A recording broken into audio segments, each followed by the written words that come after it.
ভিক্ষা দান করেই স্বর্গীয় সম্পদ সঞ্চয় করো।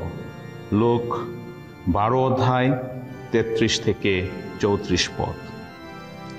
এখন তোমাদের যা কিছু আছে সবই বিক্রি করে দাও, তাতে যা পাও তা ভিক্ষায় দাও।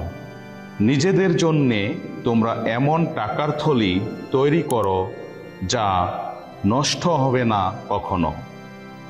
স্বর্গলোকে এমন ধন সম্পদ জমিয়ে রাখো যা ফুরিয়ে যাবে না কোনো দিন, কেননা সেখানে চোরও কখনো পা দেয় না, পোকাতেও কোনো কিছু কাটে না।